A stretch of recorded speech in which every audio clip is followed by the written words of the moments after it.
Hey, look, it's me. All right. I'm sending sign language to to James on this side because he set the slide up for you guys to look at. I don't have it on my side, so I couldn't turn it off. Anyway, hey, it's Daishion Miller, and we're here with this week's episode of KUDEN.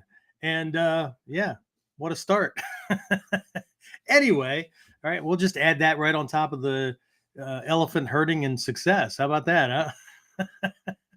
Anyway, so if you were one of the folks that were in for this past weekend's training with our annual fall camp, then you might have some kind of an inkling as to what the subject might be about.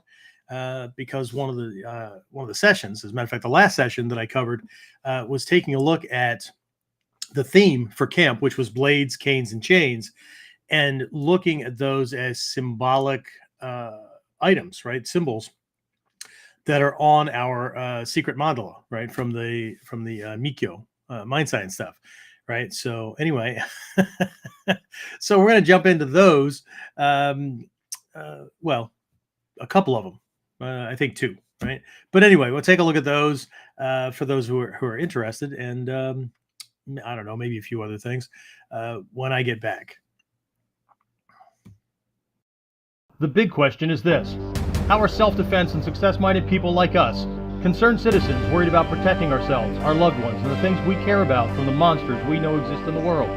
How do we train in a way that gives us the skills, knowledge, and understanding we need without becoming paranoid fighters or killers ourselves, and yet still allows us to be the hero protector the world needs us to be?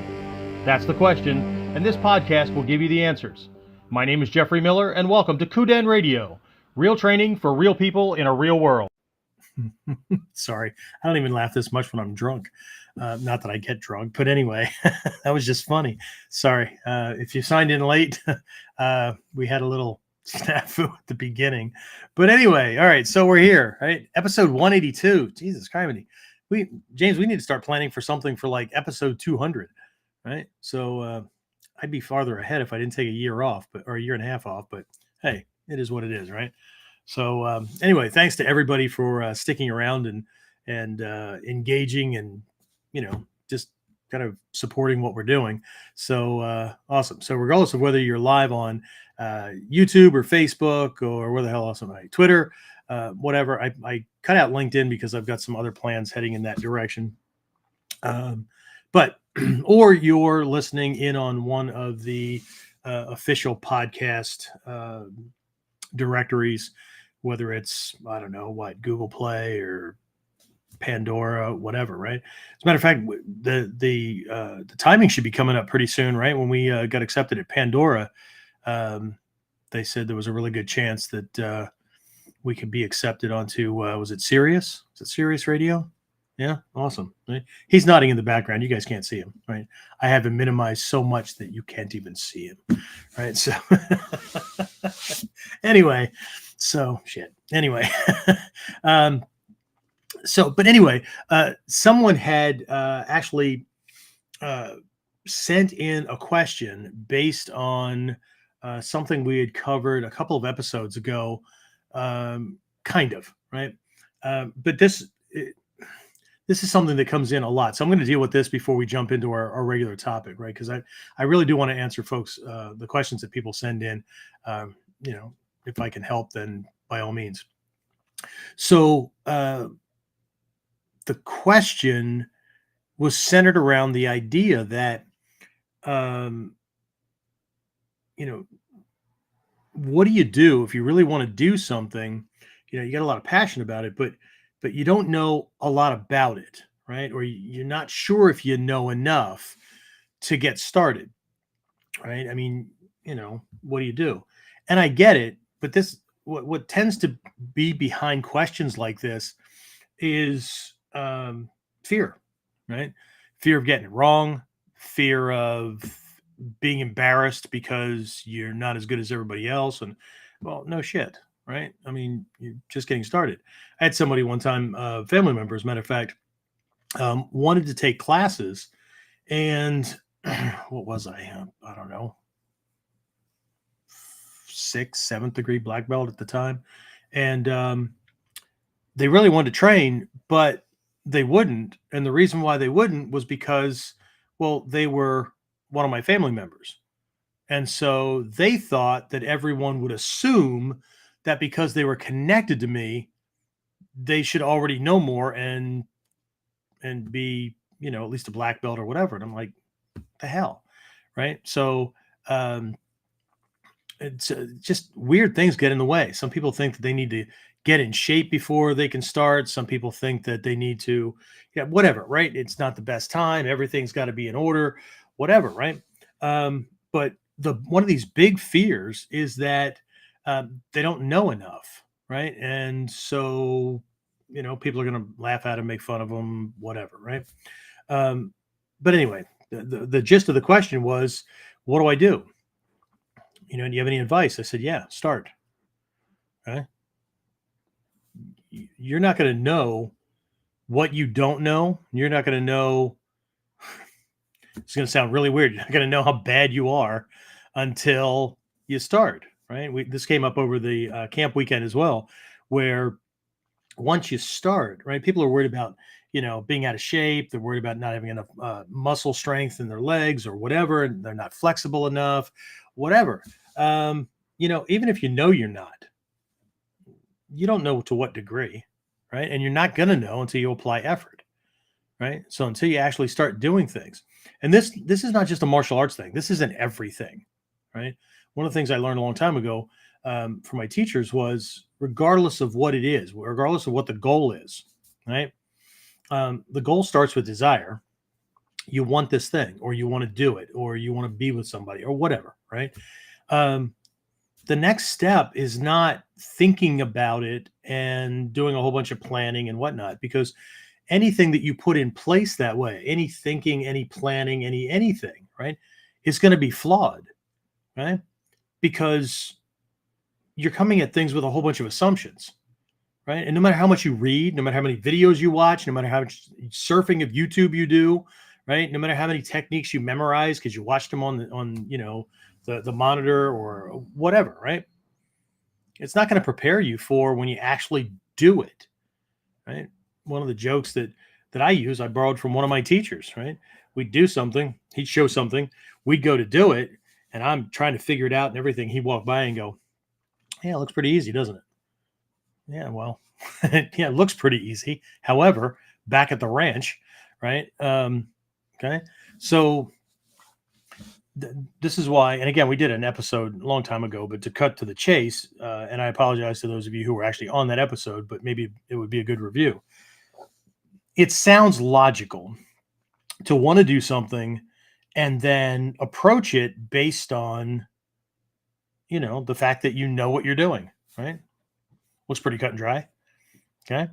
And then I'm going to do things and then I'll have it, right? But that's not the way it works. And that's why people quit as often as they do or whatever. James, was the last episode that we covered the hierarchy of competency, right? Was it then, right? So, the first stage of training, right? If you want to do something, right? And this is actually the enlightened path, right? Right. From the ancient teachings, right? The enlightened path is, you want to do something, start doing it. Okay. Nothing will teach you what you know, what you don't know, and to what extent, and including what you don't know, you don't know, right? I mean, that's one of the jobs of the teacher, then jumping in and freaking doing it, right? Because as soon as you do that, then mindfulness kicks in, right? Then you're going to know what you were right about, what you were wrong about, how weak your muscles are, how inflexible your joints are. What you're going to know depth and degree, right? A bunch of the stuff that you thought you knew, you can toss out. Other stuff that you thought you knew, that you're not even close to touching that because it's farther down the line. There are so many things before it that are necessary, right? But anyway, so just to answer that question and to this is for everybody, right? If there's something you want to do, right, and you've been waiting, or you're trying to figure things out, or you're trying to make sure the plan is perfect or whatever, that's according to the ancient masters, that's the unenlightened way to do things. Okay. And I know it sounds counterintuitive. It sounds backwards, right? Why would I not get all my ducks in a row? Because you don't know what fucking ducks you need. Right? You don't know what kind of ducks you need. Right? So you'd be spending a whole lot of time, effort, energy, money, whatever. Just, and when I say spending, I also mean spending is wasting. Right? Because the amount of time you're not doing the thing is the amount of time that's extra that you're stacking on top of the pile for how long it's going to take for you to get to that black belt or that fifth degree black belt or that that business that you want to own or that person you want to be with or that person you want to be, right? All the time you wait, just take that and add it onto the time that it's going to take, right? So, and the other thing that really just grates at me is people that are like, well, this person or that person in my life, they're going to be upset if I do it, or they won't let me, or how old are you? Right? Not saying being an asshole, but if you're doing something that is going to make you better, then by default, you will automatically become a better fill in the blank, whatever your relationship is to that person who quote unquote won't let you, right? Anybody that is against you being better and producing better results so that they have a better, easier, more comfortable, whatever, life, benefits, whatever. What kind of freaking insanity is that? Okay. I'll tell you a story along with that before I get back onto the regular topic, right? Um, been with my wife for 16 years, right? I was married before that a couple of times. But I've always been on this personal development growth path, which is not easy on relationships if choices early on were based on the fear that if you don't attach yourself to this person who likes you, then nobody else will come along and like you. Well, the odds are against that reality. But anyway, so I was well into my personal development path to the point where those of you who have gone through the life purpose discovery process, right? That was something that I put together after I stopped seeing it as something I should believe in and do my best or try at, and actually just flat out apply, regardless of the outcome, regardless of the circumstances. And that's what I did after a divorce, right, from somebody who needed me to comply with a script of her early childhood when she was 9 years old. And that's what it came out to be after 4 marriage counselors and all kinds of personal counseling and all that kind of stuff. I was always asked to leave the group counseling, not because I was an asshole, but there was a difference between somebody who had worldly experience and had a broader view of things and someone who had a narrow viewpoint and need for things to be a certain way or they were going to be wrecked, right? So, but anyway, so I go through this divorce and I waited for quite a while. I took a lot of time, right, to be me, to be single, to be non-attached, right? Just focused on, right, doing things. I was focused on my girls, my daughters, because they were the youngest. I've got another daughter and an older son out in the world. Well, they're all out in the world now, but anyway, so when I decided that I would get back into the dating scene, one of the things that I made sure that came up early on, around the "tell me about yourself" question, okay? Because I'm not one for answering the premarital questions that often come up during the first date or three. Okay, you know, tell me about your mom and dad, and how many sisters and brothers do you have, and what do you do for anyway, right? So when the tell me about yourself came up, I would weave in these 5 must-haves, right? And there's this exercise, and I'm sure most of you have done this in some form or fashion, right? It's a huge part of that life purpose discovery process, which I finalized and created as a program after I lived it, right? After I actually applied it, and here we are, right? So, but there were these 5 things that were must-haves in my life, right? And they're not a big house, they're not a car, that nothing. There's no material stuff in there, unless you count access to teachers being material. Okay, so access to teachers, because I'm on a constant growth path. Uh, uh, Authenticity, right? I had to be free to be myself, right? I'm not walking on eggshells. Okay. What's another one? Some of these things have shifted because I'm well into another phase. Honesty always, right? If you're going to be pissed off at me, it's going to be my fault. Okay. Not because you took something the wrong way and made something up. Okay. And things like that, right? And so I would lay this out, and, I would say, so, what do you think? And I actually had people women say, nope, that's not okay with me. Okay. And what floored me was, these are the things that make me uniquely, right? So if that's not okay with you, then are you implying that I'm going to be a tool and need to comply? But either way, it didn't matter, because what I said was, oh, okay, thank you. That saves both you and I a whole lot of time, effort, and possible frustration and discomfort. Okay. But I think a lot of people have a problem with that, right? Because of self-doubt, any number of fears. But again, when it comes to anything, right? Martial arts, who knows? Going to Japan, whatever, right? If you want to do it, start. That is the hardest thing for most people. The next hardest thing is sticking with it through that phase where, because when you start, you're in this phase of unconscious competency, right? You don't know what you don't know. You think you know a lot, but you don't know what you don't know. Okay.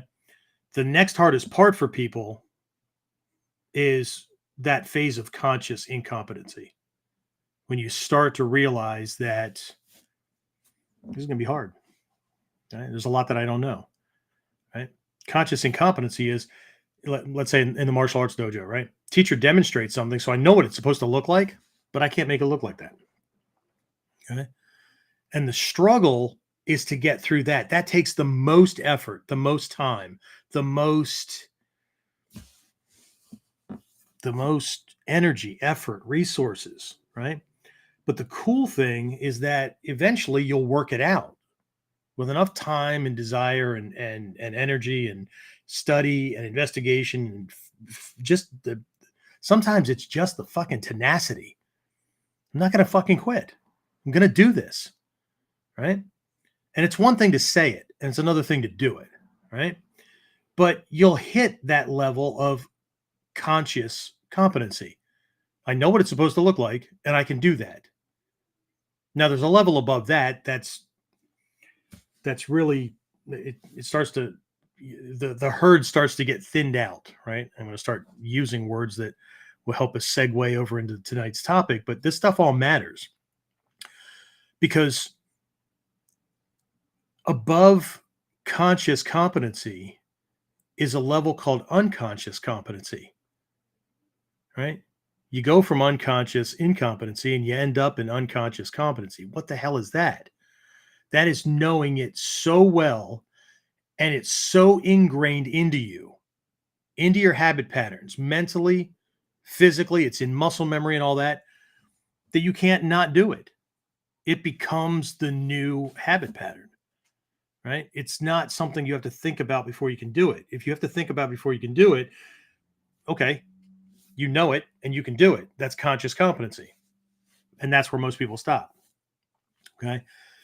But here's the thing, right? The unconscious incompetency, there's a lot in there.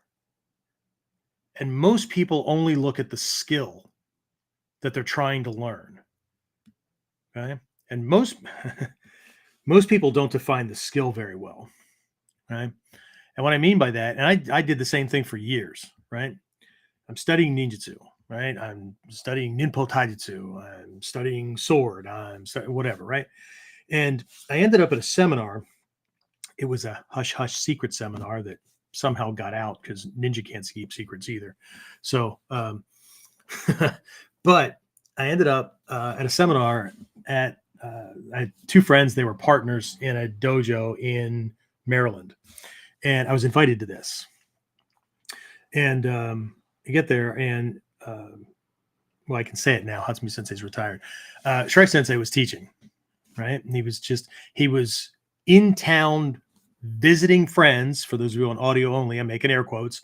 And he was at the dojo to help make suggestions, but the other teachers were teaching. For those of you on audio only, I am shaking my head no when I say these words.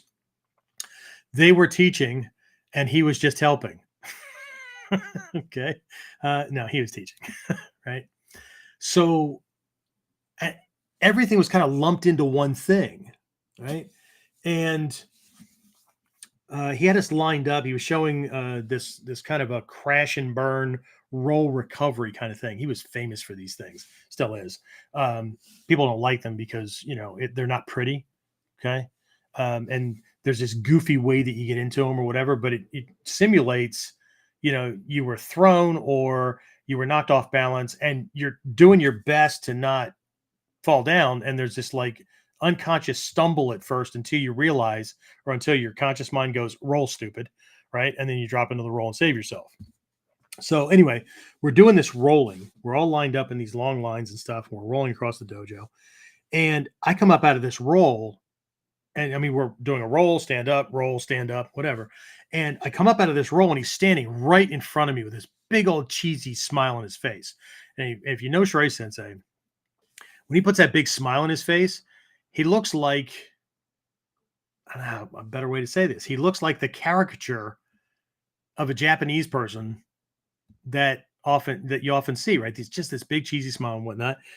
And he's like in my way and I'm waiting for him to move. And he goes, Jeff-san, I think you're a master of rolling or a master of Taihenjutsu. And that floored me internally because, I'm just trying to quote unquote do it right? Because there's a senior teacher in the room from Japan, right? And I think I tilted my head and I said, really? And he said, I think so. And then he laughed and he said, well, I hope so anyway. And he walked away. Right. And that threw me off even more. And I just went back to rolling and I just blew it off and kept doing my thing. But I had a conversation with him later. And what I came to realize through these conversations was that I was thinking about things too vaguely. Right. Not that it's a bad thing to want to be an expert or a master at ninjutsu or budo taijutsu or whatever phrase you use, whatever term you use. But it's still too damn vague, right? It's too big. It's too broad. How many skills or skill sets are under the umbrella of ninjutsu or ninpo taijutsu or budo taijutsu or just taijutsu? How many skills, right? So what I came to realize was that phrase that he used when I came up out of that roll, that he thought I was a master of rolling or a master of Taihenjutsu, was that's the goal. That hierarchy of competency gets overlaid over every single skill, over every single kamae, over every single strike, over every single kihon gata, over every single weapon, do you understand? Okay. So a master of the umbrella term is an expert or is highly proficient, whatever phrase you want to use, is highly proficient at all the skills under the umbrella. The big thing manifests because of the other things that are put in place. Right. So, but okay, this unconscious competency, again, people are thinking about the skills, but there's a lot that isn't thought about. Okay? A lot of things that are just amiss. They're askew. Okay? And they have nothing to do. They have nothing to do with the skill itself, but they have everything to do with your ability to achieve the goal of mastering the skill. Did that make sense, James? Okay. All right. So let's look at the topic. Elephant herding. Right? The hell. Right? So anyway, during this past fall camp, the very last session that I covered was on how these weapons that we were training on almost the entire weekend, right, show up in certain forms as symbolic references to parts of potential, energies, engagement, enlightenment, success, whatever, on the mandala. Okay. And so for those of you who know these mandala, great, you'll have a little bit of a heads up. For everybody else, you can just do a Google search, right, on use the images tab to filter through, and so you just see pictures, right? But I'm going to be specifically talking about the Kongo Kai mandala, right? So Kongo, again, I have to make sure I'm helping out the folks that are on audio only, right? So Kongo, Kongo, Kai, Kai, right? Kongo Kai mandala. It's mandala in English. It's mandara. And the L is replaced with an R in Japanese because the Japanese don't have L's. So Japanese can't say fried lice for all the people that like to make fun of Oriental people.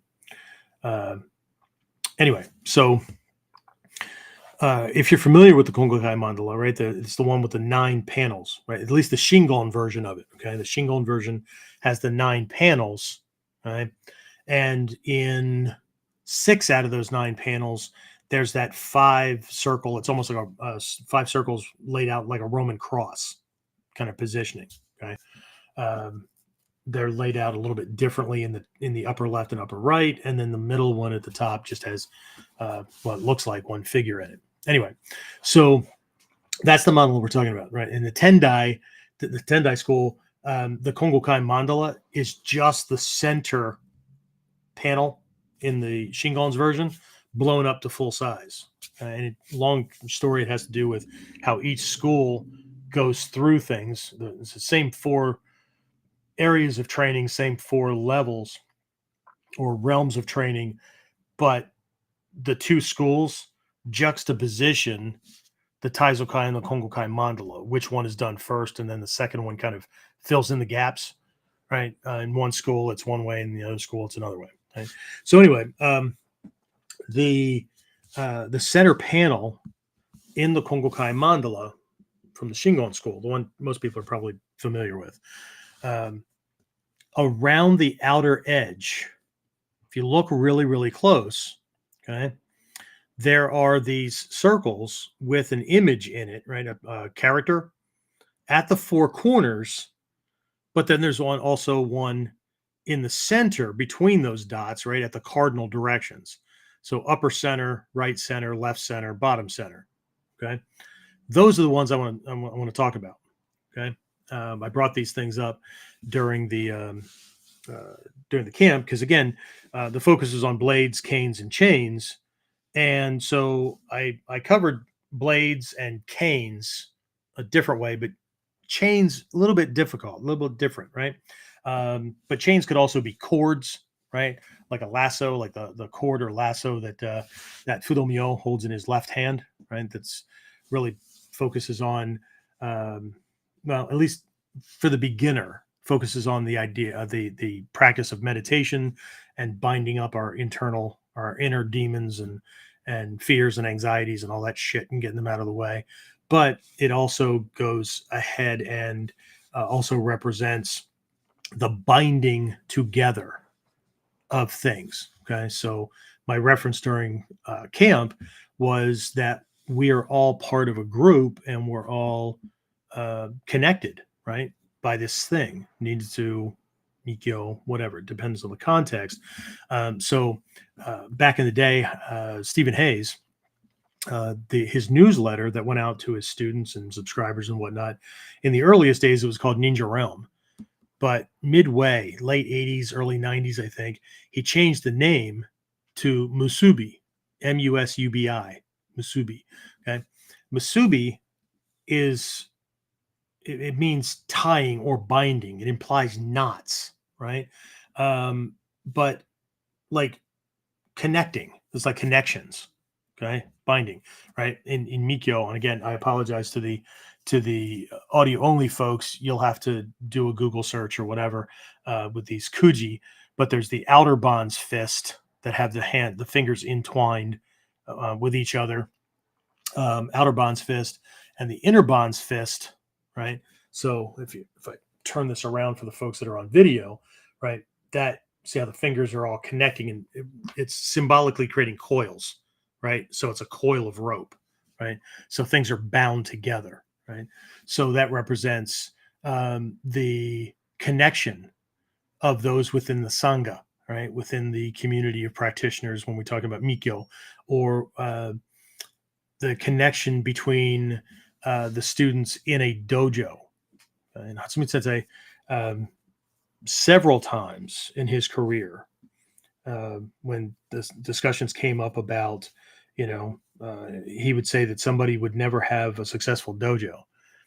And they would say, well, he's got like X number of students. And he said, I never said he wouldn't have a successful martial arts academy. What I said was he'd never have a successful dojo. Do you understand the difference? Okay. So, again, maybe for another episode, but these the circles with the character in it, right? There's a character, and you have to look really, really close or have a really blown up version of these things, but they're in human form, right? They're wearing robes and whatnot, but they're each holding an implement. Okay. So, and they all have Vajra before them, right? Or Kongo before them or whatever, right? Which means Diamond Thunderbolt. It's Mikkyo, right? So the one at the very bottom is holding a quote unquote Vajra hook. Okay. The one to the middle left is holding a Vajra rope, right? Very much like Fudo's rope, right? The one at the top is holding a Vajra chain, and the one at the right is holding, in Japanese, it's a kane, right? A bell, a Vajra bell, right? So there's many different ways to look at this. I'm gonna just kind of toss one or two things out. But what I really want to do at a certain point is take a look at two of them, okay, that can take us back and deeper into that unconscious competency to recognize that we could be the elephant. Okay. So anyway, so hook, rope, chain, bell. What the hell, Sensei? Okay. Well, these symbols, remember, this stuff was developed hundreds of years ago, right? Beginning in ancient India. Okay. And very often the references that we have, the symbolic references, all come from like common everyday things that were used as expedients to teach an enlightenment concept. Okay. So elephant herding, right? Not necessarily herding like you think of as cattle or whatever, but in ancient India, in certain regions, in many regions, clans had elephants. They were the beast of burden, right? They were the transportation. They were, right? They were what you used to get around, right? Not camels, not horses, right? Certainly not buggies and cars, right? But that also means that, there were um, new, uh, new, elephant pups being born all the time and whatnot, right? So, but every once in a while, an elephant would stray away from camp, right? And so they have to go out and bring it back, right? Because you need these things, okay? So very, very quickly, the way this would work is um, the hook. They had this hook, right? It was a kind of a herding tool. It's a hook, and they would snag up behind the elephant's ear to get its attention. Okay, you stay off at a safe area because if you spook this thing, it's kind of heavy. You're kind of not, and you're easily breakable, right? Under something that's a couple of tons, right? So it'd get his attention and direct it, and then they get a rope around it so they could lead it back to camp, and then they'd put a chain around its leg, stake it into the ground, and then once they had the elephant back where he belonged, right? Stake down, it's back where whatever, right? And then they go back to doing whatever they were doing, right? They could celebrate, yay, elephant's back, whatever, right? And that's the bell being rung. So you see it? Hook, rope, chain, bell. Okay. What the hell, right? So this is where things start dropping off, James, because this gets boring, right? We're not even going to get to the lesson yet, okay? But this is the lesson, okay? Anybody ever been to a circus? Anybody ever seen a movie or I don't know, a freaking cartoon, right? With a circus and the elephant, big old pachyderms, right? You ever wonder? They got this chain wrapped around their leg, and sometimes in circuses it's just a rope, but a chain wrapped around the leg, and it's just connected to a stake that's just driven into the ground. Why does this thing just not walk off? Anybody ever ask that question? Chain's certainly not strong enough. The ground's not strong enough. The stake's not that long. How the hell does this work? Well, it starts when the elephant is a pup. Okay? A rope is put around its leg and attached to a stake, driven into the ground. And that rope and that stake are more than enough to keep that pup from going anywhere. Okay. Now, it'll do what everybody does, what every animal would do, right? It struggles against a little bit, right? For a while. But it comes to the understanding that I can't go anywhere.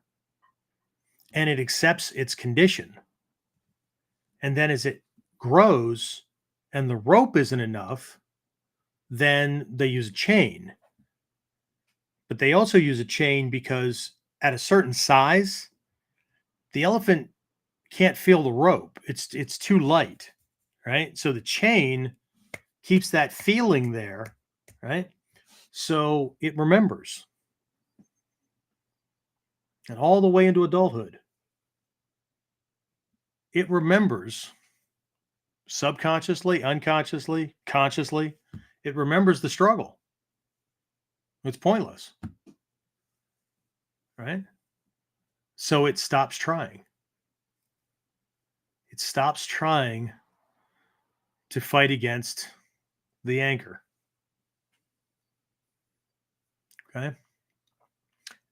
And so this thing that shouldn't work, shouldn't be holding it down, right?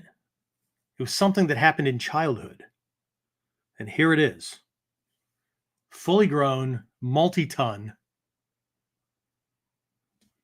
And now it still believes that that thing around its leg will prevent it from going anywhere. That anchor is still just as effective. Okay. going to come back to that. Some of you are probably already slipping into that, but let's come back to that. Okay. Because it's not just that, right? Okay. There's, again, on the mandala, these symbols point to positive things, negative things to be overcome, positive actual processes, right? So there's a process here too. Okay. So let's take a look at how you got involved in martial arts or self-defense or whatever you're doing. Anything that you're doing, you can look at this. Okay. So the hook represents that which got your attention. Okay? It attracted your attention. Okay. If I were to, and I did this during camp, right? If I were to hold up a pen or a pencil, do I have one close by here? I have chopsticks, right? I hold up chopsticks, right? Okay. If that's not something that means anything to you, okay, or you haven't been looking for anything like that or whatever, right? Chances are you're going to ignore the guy holding up the chopsticks, or you might give it a quick glance like, what the hell? Okay. This happens when you're watching commercials. You ever watched a commercial? It pops up and you go, Jesus Christ, they'll sell anything. The hell? Who would buy that? Huh? You ever have that thought? I bet you can even think of a couple of products now that just are just, seriously, that's retarded. Okay. Well, you know what? They're not talking to you because that's not even in your realm. Meanwhile, there's a whole bunch of other people that are like, well, I'll explain what they're like. You ever watch a commercial that as soon as you saw it, you said, now that's cool. I could really use that. Yeah. They're doing that when you think it's stupid. When you think that's the coolest thing since Swiss cheese, they think it's stupid. Okay. It all has to do with proclivities or interest or already that already preclude that, right? That already come before it. Okay. But if I hold these up, right, and it's something that kind of catches your interest, right, then there's going to be this question like, oh, that's cool. How do I get those? Okay. Right. How do I get a pair? Where'd you get those? How do I get those or whatever? Right.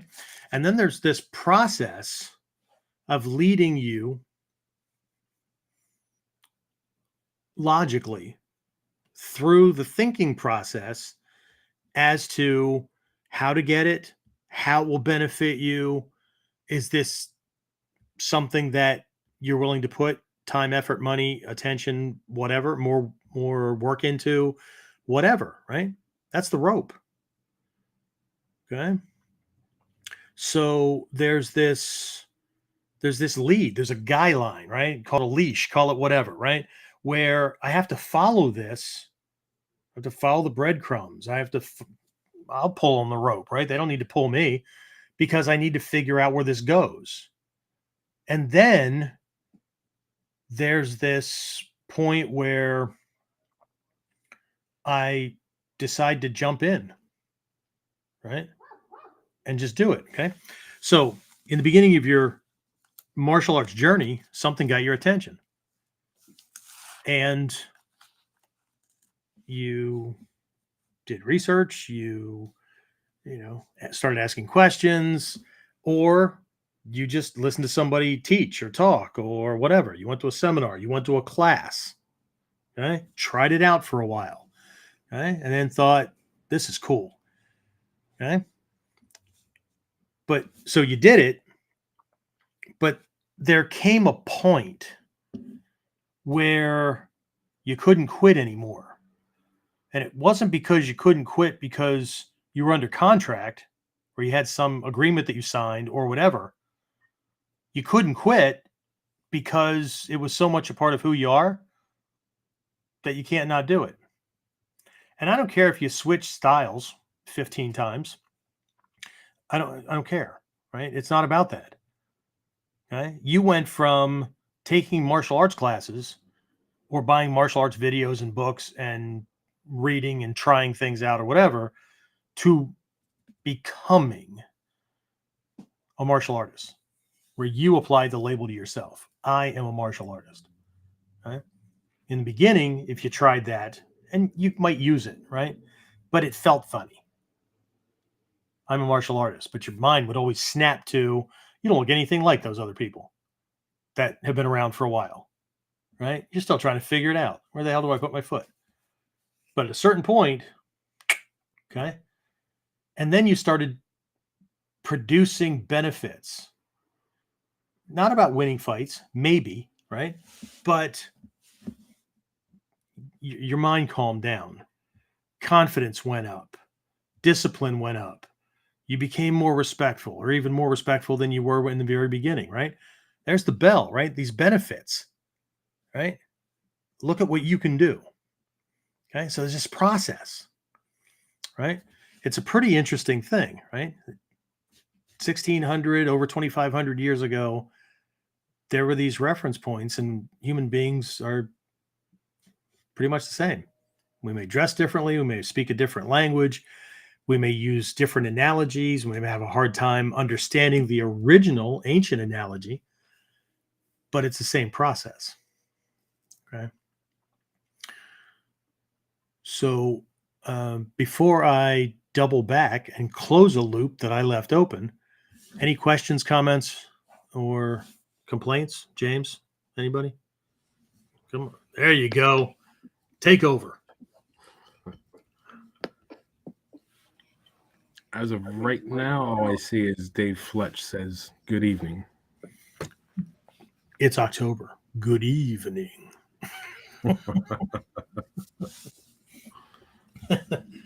I'm a geek. Anyway. Shit. We started out laughing. Might as well keep going. Okay. So, no other questions? Should we give him a minute?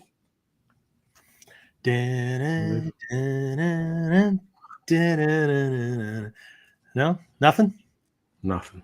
Nothing. Well, shit.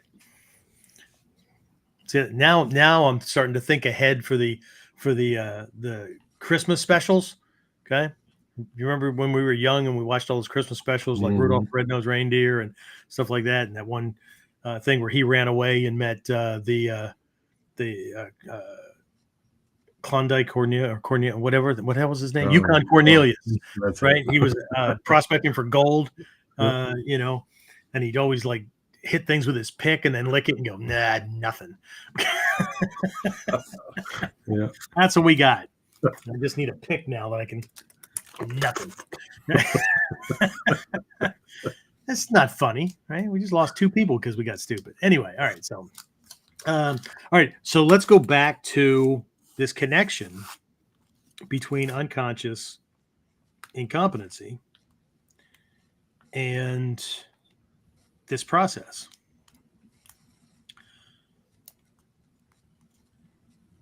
What kinds of things grabbed us, snagged us? There's that hook. Snagged us and tied us down when we were a young pup.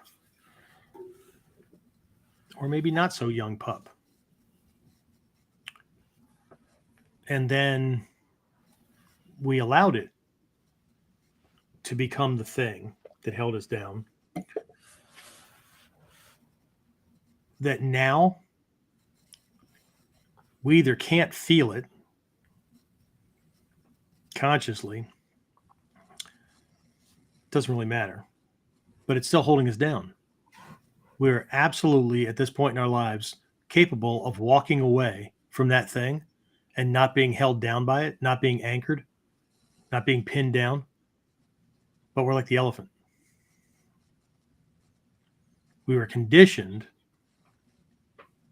how long ago, to believe that this thing was true when it's not. It was true then, just like for the elephant pup. That rope and that stake was more than enough to hold it in place. So no matter how much it struggled, it wasn't going anywhere. Right? But right, it grew to point where like it just like moving a leg, just taking a step with that leg would have pulled the stake out of the ground. Right? Yeah, but it's still there, right? The chain's still around its ankle. Yeah, of course it is. Okay. The experience isn't going away. But right, and this is where words are going to start to fail. Do you get where this is going? How many things do we believe to be true for us? I ask myself this all the time. Right? We have ritual meditations for this. Right? How many things do we believe to be true for us and about us that are attached to our name, our form, right? Whether it's age, size, skin color, whatever, right? Or the formless part, which is things like, I don't know, religious beliefs and education and family lineage and all those kind of things, right? What do we believe to be true? And especially, what do we believe to be true that holds us down, right? I can't possibly do that. I can't possibly, right? They won't let me. Well, here's not only is that one of the things that bothered me a lot about relationships, right? They won't let me. Do they ask your permission when they're going to go do something? If the answer is no, then somebody's not living in a mutually beneficial relationship. Okay. But that aside,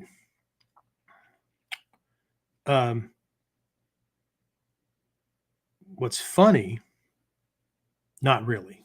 It's not funny. It's quite aggravating.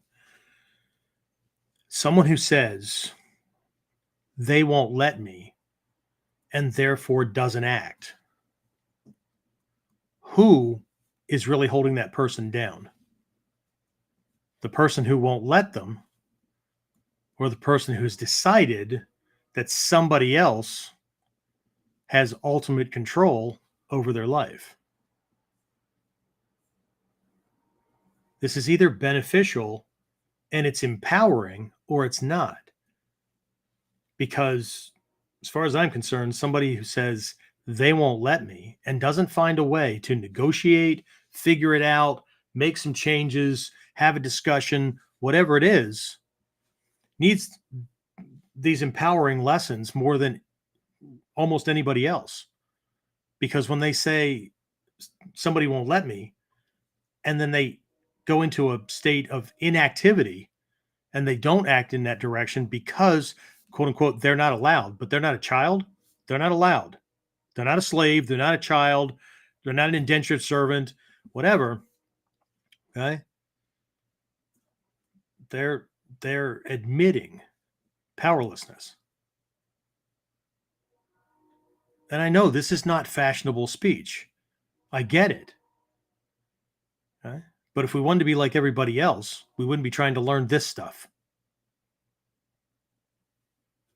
And if we were only worried about punches and stabs and gunshots and throws, things like that, we wouldn't be studying this stuff. You wouldn't be showing up for KUDEN. How often do I talk about physical skills in KUDEN? Seriously. Or physical skill strategies. All this stuff can be converted to physical skill strategy, right? Because there's lots of things that we believe are possible or not possible in a fight. If you need some examples, look at the damn comments in my videos, right? That won't work. That's not possible. You can't do that shit, whatever, right? Somebody just posted, I can't believe people are still trying to learn this fake Bujinkan, whatever, right? And meanwhile, the guy's profile picture is of some cheesy ninja guy with a hood and a mask and all that kind of stuff. And I think he has a star in his hand too, but okay. So the games that ego plays, right? And again, please don't think that I'm like, I've got all this stuff wrapped up, because I'm battling the dragons of ignorance and desire all the time. Okay? And one of the reasons, or one of the ways that I keep this stuff top of mind, and well, if you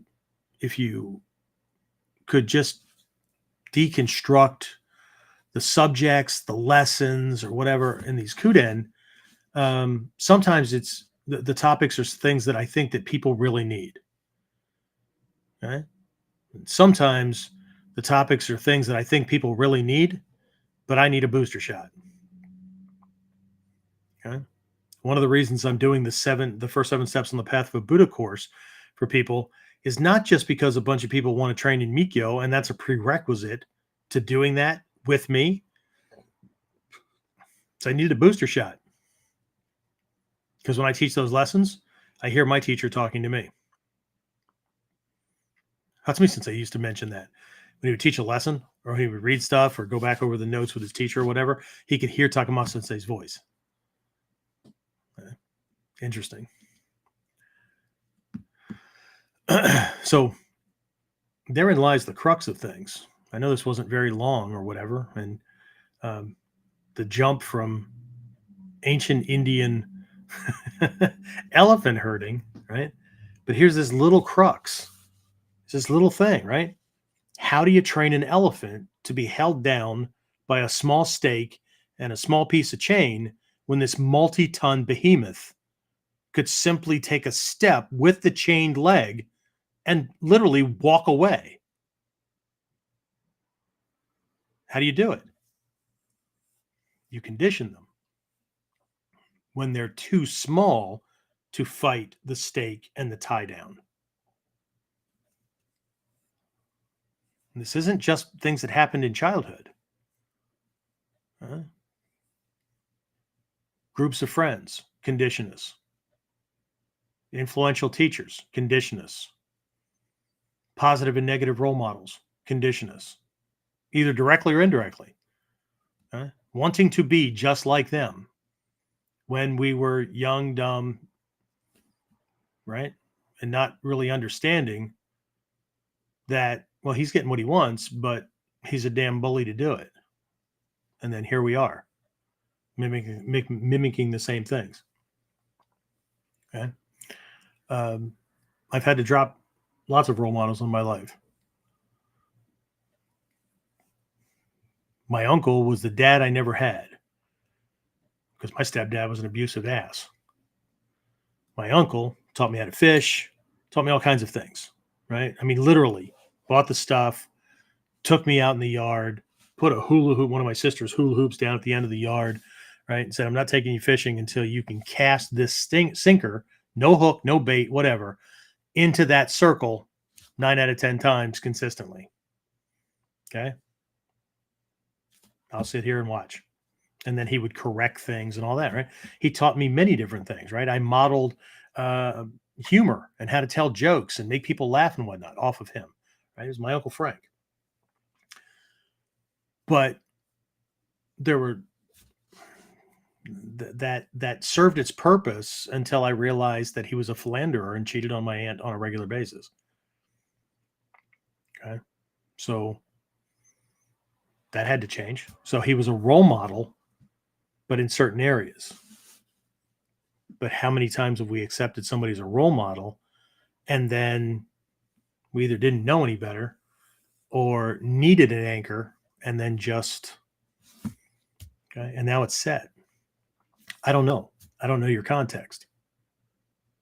I'm still trying to ferret these things out for myself. Right? Every once in a while I have that, like it'll break through. It'll just bubble to the surface.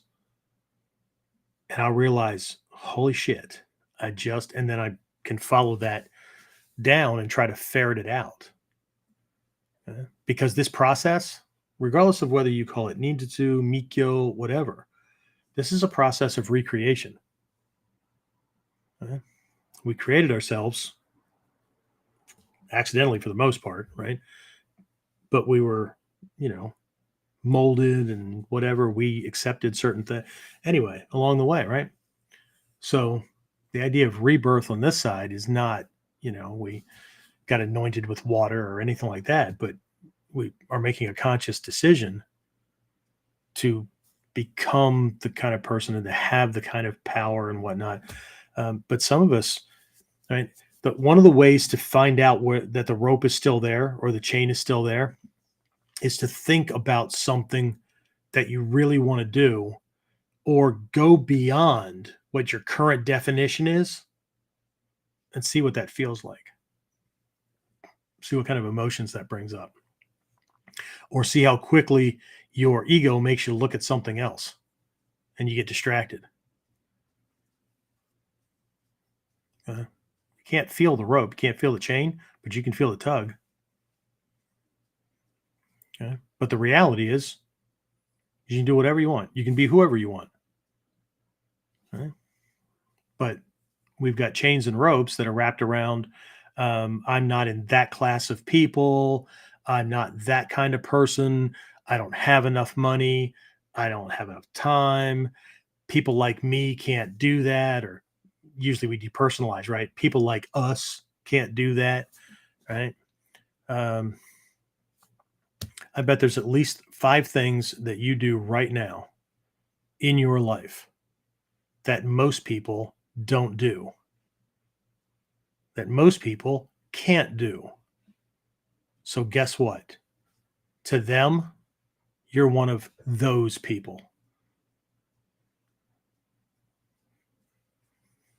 Okay. So anyway, not that long of a conversation tonight, but I wanted to share that from camp because it came up, and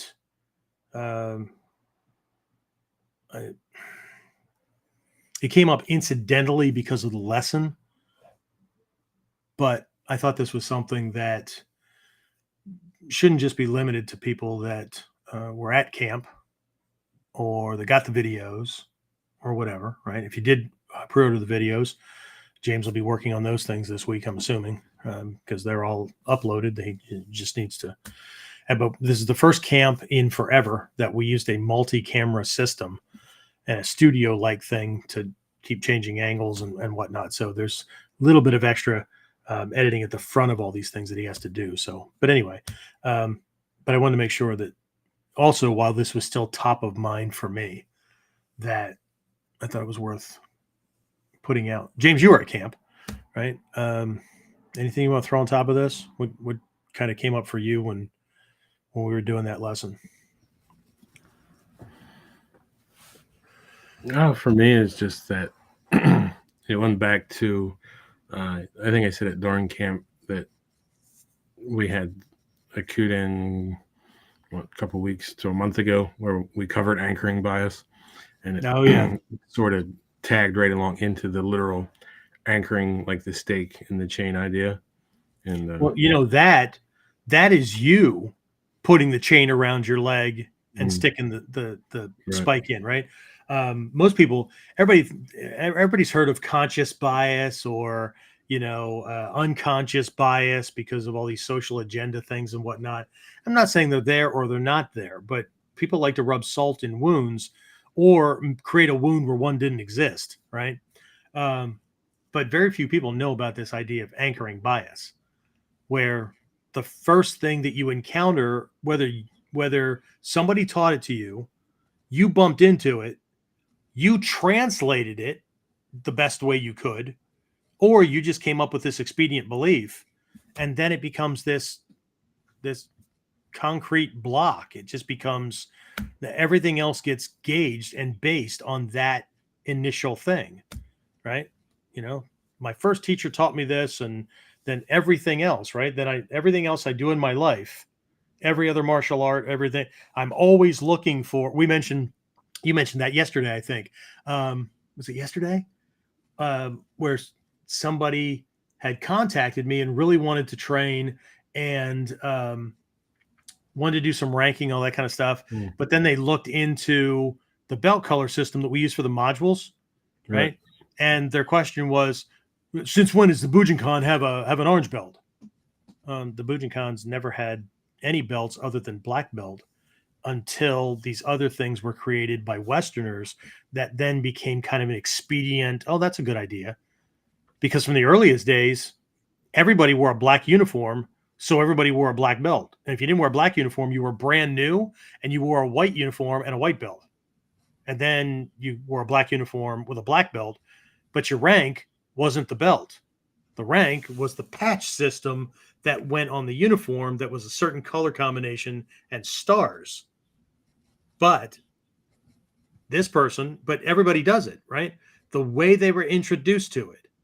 Okay. Like at the school, we have had a hell of a time in recent years doing membership drives, even as a contest, because most people believe that the way they got involved with the training is the way everybody gets involved with the training.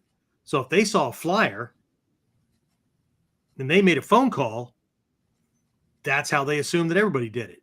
If they saw something about a seminar, they came in on a buddy day kind of thing, they're more likely to refer somebody else than the guy who came in on a flyer or saw a Facebook ad or whatever, because, and most people don't even know that that's what they're doing. They don't even know that they don't participate in things like that because, right, of this unconscious association, right? Most people, I've been around in this art since 1980, which means there's people that have been around since 75, because that's when Stephen Hayes first brought the stuff back.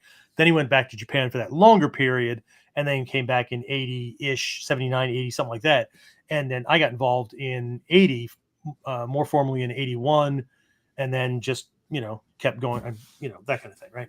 And so I have watched, like from the time Hatsumi Sensei started teaching, right, there were these certain phases. They were 5-year cycles, right? We literally went through the Shuhari, and then it kind of expanded out from there, right, across these things. And he made changes along the way to make it, how do I say this nicely? I won't. To make it more comfortable and acceptable to more people. Because he always said it was like panning for gold. You get as much mud, rocks, and junk in the pan and the screen, and you run the process. And if you're lucky, after it's all said and done, you may have a couple of flecks or a couple of actual nuggets of gold, right? But you got to run a bunch through it. Now, that's very uncomfortable for a lot of people to hear. But there's also a subconscious concern that they're not one of the nuggets. Okay.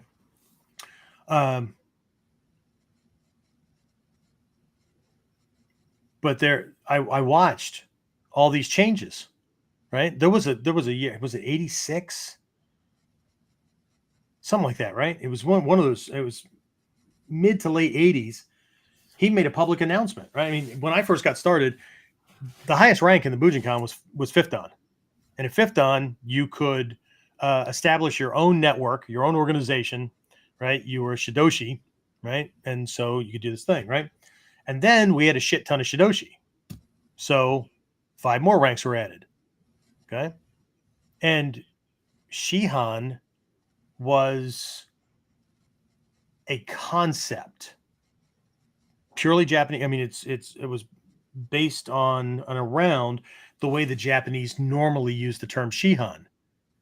And then along come a shit ton of Westerners who saw Manaka Shihan and, whatever, right? And so, at 8th Dan, then you become a Shihan. You're not a Shidoshi anymore. And, no, there was no freaking piece of paper that said you were a Shihan. Shihan is an honorific, right? I mean, colloquially, it means master within the martial arts, but that's not what the kanji paint a picture of, right? The kanji for Shihan, the kanji for role model. How comfortable would you be walking up to somebody saying, "Hi, I'm role model Miller"? Right? There's a whole shit ton of implications in that, right? But what I saw along the way, because I've been around for so long, for good or bad, is this anchoring bias happening. Because as people got on board, right, Hatsumi Sensei kept following the seniors and teaching lessons as we grew, right? But if you were a beginner that jumped on at a certain point and you went to train with Hatsumi Sensei or some of the master teachers, and or a bunch of these people that go to Japan and would come back and just teach what they were learning in Japan and not be covering significant or properly the basics and stuff like that that they were supposed to be covering, right? Well, then that person's assumption is that what the art looked like when they got on board is the way it's always been done, right? And then you got all this freaking all this arguing and backstabbing and bullshit going on, all this infighting, that this is the way it is, and then this is the way it's this is the way it's always been, and right. I think did this come up over camp where I was talking about tradition, and I said, how many people would freak out if they found out that certain historical or traditions started with Takamatsu Sensei, right? Like there was no grouping of certain clumps of things, right? Before a certain point in the training, and like in the late 70s, early 80s, there was no collection of Kyonopo as people know it now. And that whole concept came out of the Gyokko-ryu. If you go look at the Gyokko-ryu specifically, right, you've got the Sanden Kamai, but you've got 6 models. Ichimonji, Jumonji, and Hicho. Actually, Ichimonji, Hicho, Jumonji, in that order, but left and right. And they look different, right? And then the Torite Gata, there's 10 models, right? At least 10 models, right? So it's not 8 things. It's not 8 techniques.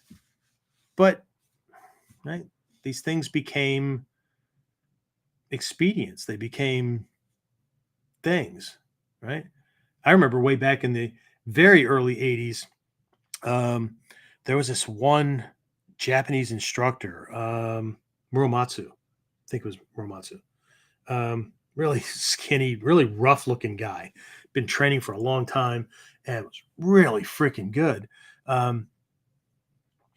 He was asked to fill in, not fill in for a class, but like the head instructor was stepping out and here, whatever, right? And do this, right? Teach it. I think it was like Mushadori or whatever, right? Teach Mushadori. And he's like, what the hell is that? Right? Oh, it's this technique, right? Oh, well, shit, I didn't even know that had a name, right? Because like if you looked at all my notes in the early days, there was no focus on kata, right? What I have is Ichimonji defense versus stomach stab or double slash to the face or throat or whatever, because, right? But a lot of these things were grouped when Hatsumi Sensei originally got all this stuff from Takamatsu Sensei, but he didn't have soke ship, right? He didn't have any of that stuff, and he was teaching his group of students. And before not before Bujinkan, his dojo's name was Bujinkan, Hall of the Divine Warrior, right? Now it's turned into an organization. But his system wasn't Togakure, Gyokko, Koto. He was learning these things, but his system was the Hatsumi-ha, right? Here's a collection of all the stuff that I have and that we're going to work through, and here's how I'm teaching it, right? Hatsumi-ha. Interesting. Okay. But along with anchoring bias, you also have ignorance of history, right? Even the most recent history. But it's okay, because people are going to do what they're going to do. I mean, human beings are always going to be human beings, right? And I certainly don't have all the lessons. I don't have all the details or whatever. I'm doing the best I can with what I have. I produce results with this stuff in the real world, and so that's what gets passed on to my students, right? And other people are going to have different stories, and other people are going to have different perspectives because they were in classes that I wasn't. I try to catch up on as much stuff as possible, but the reality is, just Hatsumi Sensei said this in a class one time. He was talking about ninjutsu and the ninja operating the old days and the original days and stuff. And he said, I teach this, right? Because this is what I have based on my research, based on my understanding, and based on what I got from my teacher. But here's the truth. I don't know for sure. I wasn't there. What I do know is that I have learned this, I have applied this, and it works this way. Right? But see, that runs contrary to ego as well, right? Because ego needs to know the one way. Interesting. I don't think the universe has one way. I don't even think there's a best of anything. Right? Anyway, so what else did you pull out of that? I know a couple of other people had mentioned some things, but what was your big aha moment when it came to, well, any of the symbols in general, but this process and these symbols, whether it was the elephant analogy or not?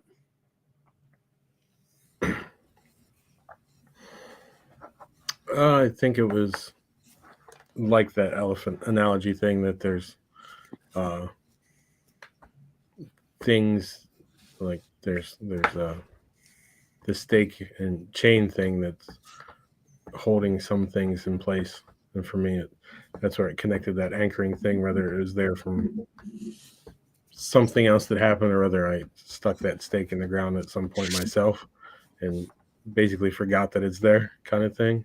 Sure. But I hit that point where it was there, and then you just forget about it and just assume, like the elephant, that that's as far as you're going to get, and you quit like pulling on it, kind of thing. And so you don't think, or you don't even try. Right. Yeah. You just make that initial assumption that it's not going to work out anyway. Right. That came up a couple of times. And the let's see, did we have anybody from Friday night all the way through Sunday who was not a black belt? No. This was the first camp in the history of our camps where everyone who showed up was Shodan or higher. That was pretty interesting. Okay. But the other thing that was interesting was that from more than one person, more than once throughout the weekend, when people were discussing this kind of topic, whether it came out of how they were executing on kata or whatever, what surprised me the most was one of the most common things that arose for people at that level was admitting how much self-doubt they had. That was getting in the way. And what's really interesting is the amount of success and the amount of skill proficiency, knowledge that all of these people have in the world. And they still can't see it. I have a friend who used to weigh a lot. They used to weigh almost 400 pounds before I met them. And they went through massive weight loss. And I think right now they're riding around, 175, something like that. It's pretty freaking awesome, right? But ever since I've known them, and people point out, how good they look good in that outfit, they look at whatever, right? Their number one response, they'll kind of blow it off and it can seem like they're being humble, but in private conversations, what they tell me is, I don't see what you see. When I look in the mirror, I still see the fat person, even though their body doesn't look anything like that, right? They can't not see that. That's got to be a heavy anchor. But I think we all have things like that. What can't we not see? What can't we look at because we're afraid that some people are afraid that they're still what they fear being. And some people are afraid of that success because even though they want it, I don't think that they know, or they doubt that they're going to be able to hold on to it. They doubt that, others are going to let them, right? Kind of like that spouse thing, right? They won't let me, right? So maybe it's not your spouse. Who do you believe won't let you get to a certain point? You know what I mean? So until we ferret out and move things out of, sometimes I've done that circle with the pie piece and stuff. When I talk about the realm of the unknown and all that kind of stuff, that's still unconscious competency, right? Unconscious incompetency, right? But until we can bring this stuff to light and become conscious of it, whether it's a positive or a negative, we can't do anything about it, right? But it's scary looking into the darkness. It's scary looking at things we've told ego that we never want to look at again, and to protect us from it. That is what we've done. Whether it was trauma, whether it was a mistake, an accident, whatever. Okay? We didn't look at ego and say, ego, what I want for you to do is, we didn't do that. But either spoken or unspoken, right? We made a decree. I don't ever want to go through that again. I'm never going to let that happen again. I'm not going to be that kind of person. I'm not, when all we had was one little perspective and one glimpse. Interesting stuff, I think.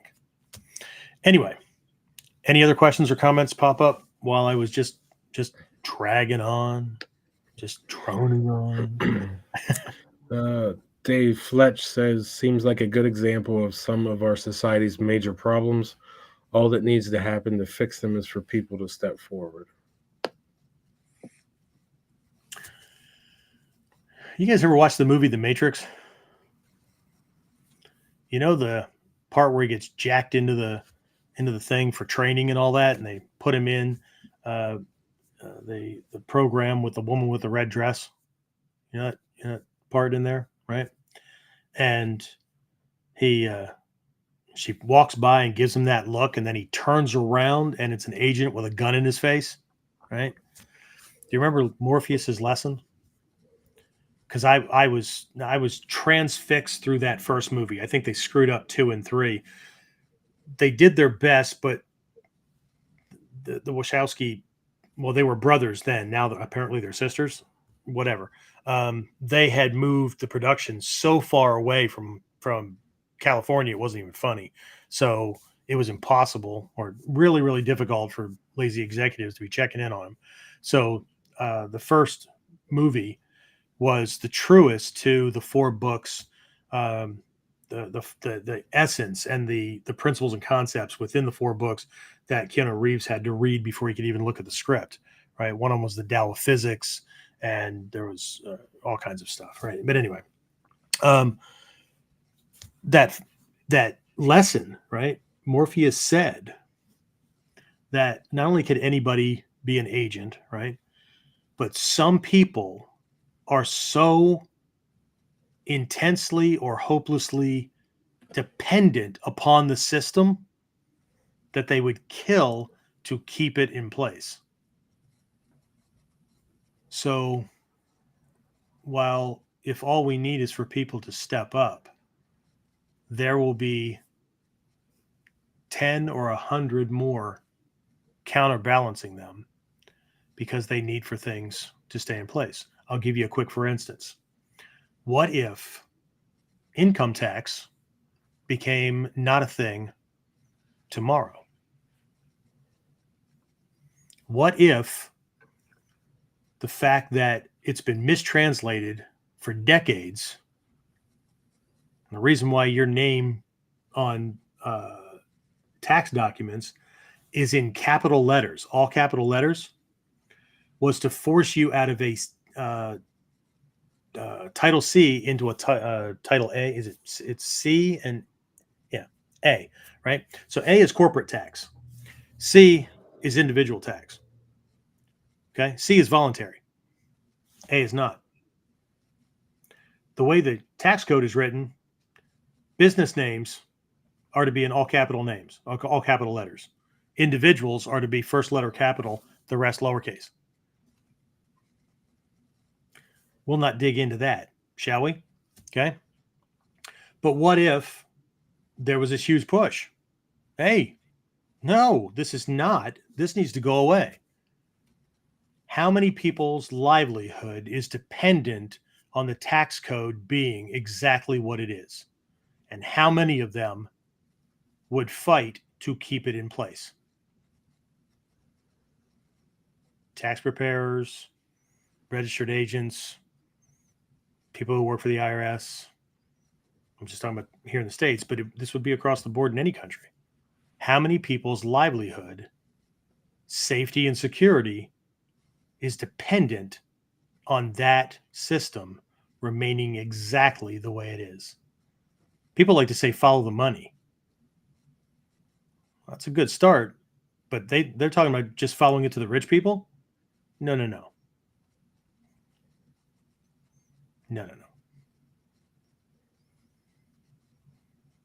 Okay. What systems are you so dependent upon that if it was threatened to go away, you would kill for it? This is not an easy black and white thing. The ropes and chains and stakes are real. Sometimes you find out that it's there, but you can make it serve you because you can't make it go away. But how many can you walk away from? Okay. This goes right back to the 4 right efforts that we covered in the Sanji Shijidobon program, 37 fundamentals, right? Increasing the positive, or generating more positive, increasing the positive that's already in existence, reducing and or eliminating as much of the negative that you can reduce or eliminate, and then preventing other negative from coming on board. But let's ignore the first 2 at the extremes: adding more and reducing, or adding more and preventing, right? And let's strip away the increasing the amount of positive. You can increase the amount of positive by just concentrating on the reducing and eliminating the negative that it's not necessary. Okay. But how much of that do we believe is either necessary, or how much have we just rolled over and accepted that there's nothing I can do about it? This is just the way things are. This freedom that I'm pointing at is a major part of the mindset for a ninja. The samurai is the one that adheres strictly to things because that's the way it's done. Not that the ninja doesn't have certain things like that, but to be flexible, to be adaptable. All right. That's why one of the analogies is that we walk the edge of a sword. Positive on one side, negative on the other. But it's a constant balance. But there's also the ability, knowledge of when it's appropriate, and how to go about operating in that realm to be able to step off to either side to do what needs to be done, and then you're back on the edge.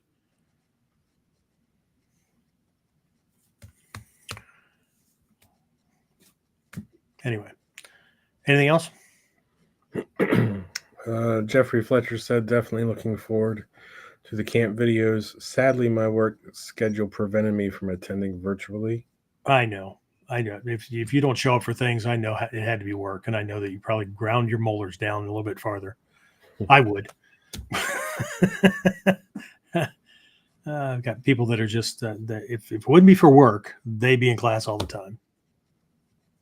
So, and if I didn't run the show, I'm not sure that I would make it to class with my busy schedule. But yeah, I would, because throughout my lifetime, I have been offered some really sweet fucking deals, but it was going to interfere with my ability to get to regularly scheduled yearly things to be with my teachers. and that was non-negotiable. But how many people assume that, no, your priorities need to be over here, that you can always do? Yeah, no.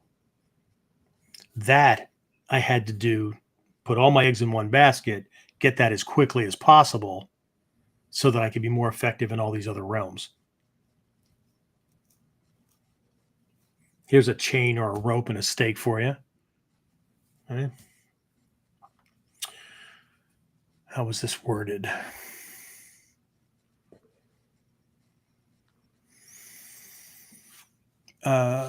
There's just certain things you have to do in the world, right?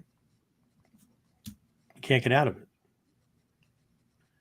You get a job, you do these things, whatever, right? And people do that. And then they accept all those responsibilities. Right? I'm married, man. You know, I can't do all these things. I get it. Stop trying to do all those things. Right? Here's another one. Stop thinking about yourself, right? Be more considerate of everyone else, right? Be more mindful of everybody else. Well, I mean, that's a nice thing. I mean, why would you not do that? Right? Well, because I'm prioritizing everybody else and I'm not developing myself to the degree or to the speed at which I can do it. One teacher told me once,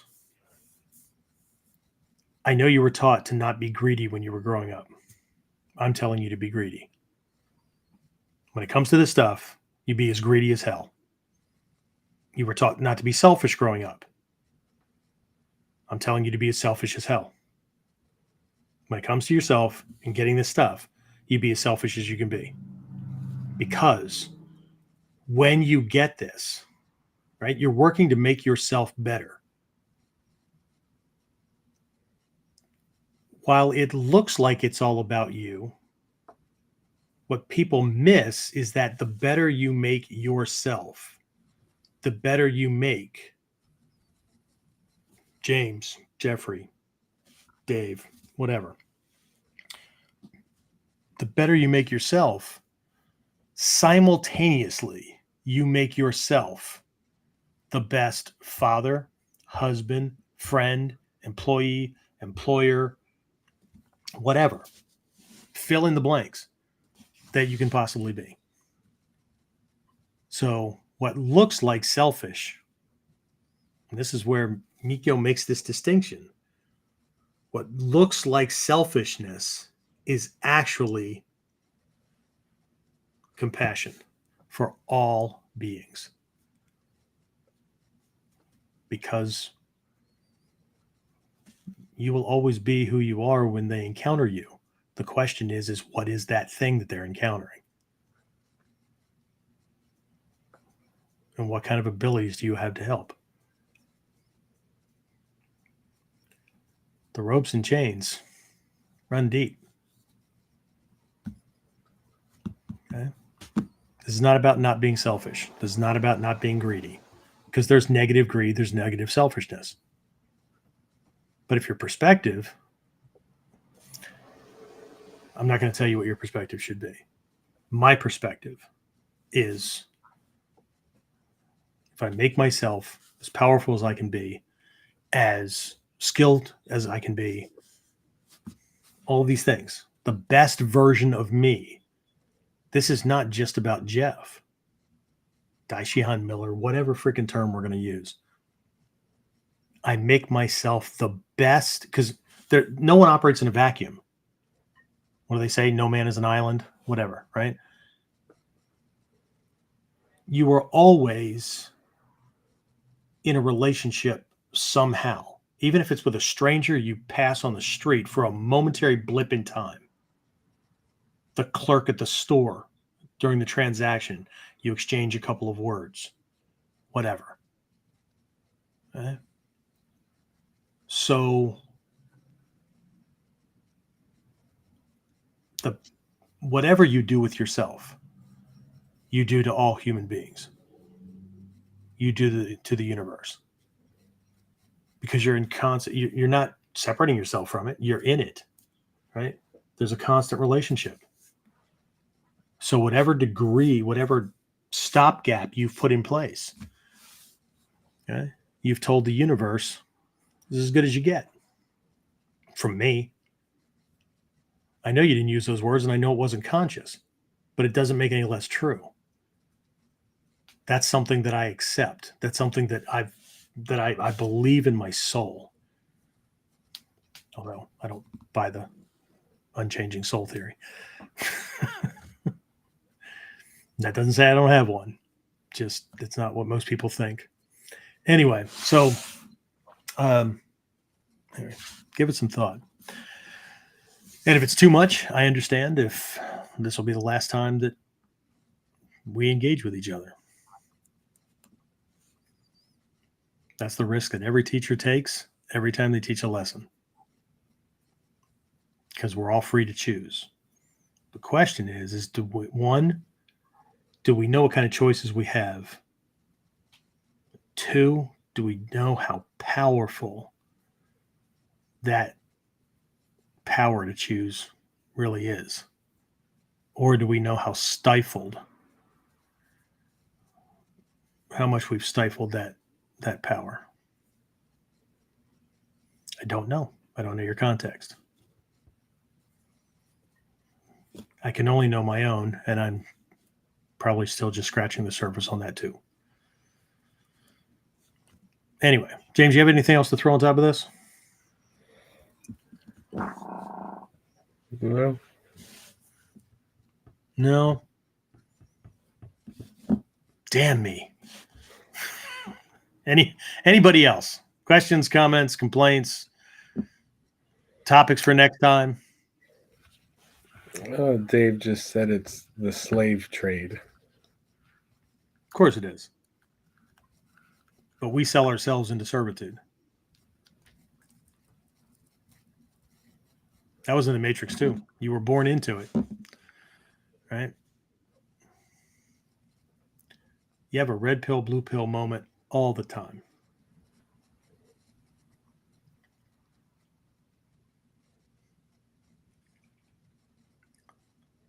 Is that it? Is that all we got?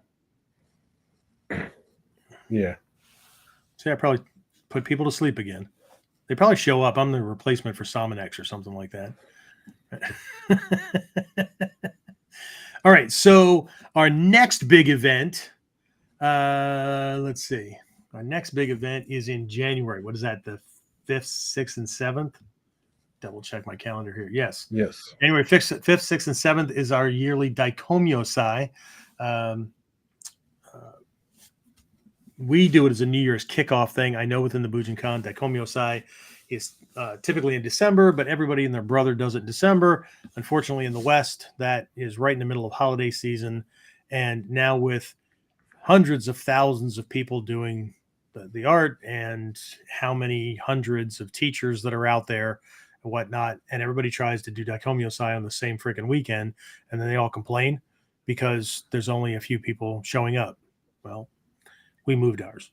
So it became our New Year's kickoff, yes, pun intended, seminar.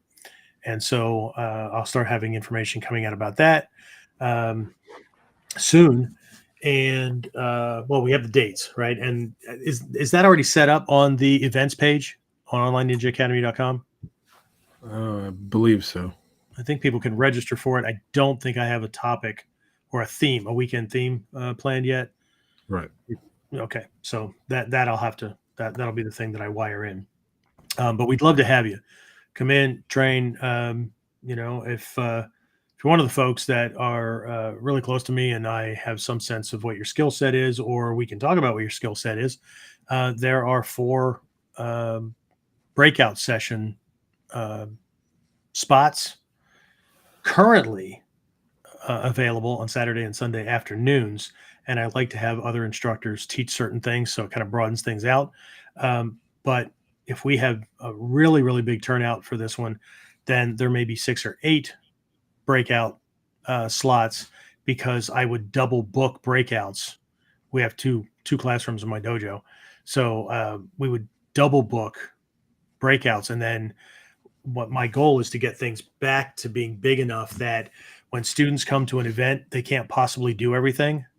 They are forced to be ninja and tailor their training to their needs.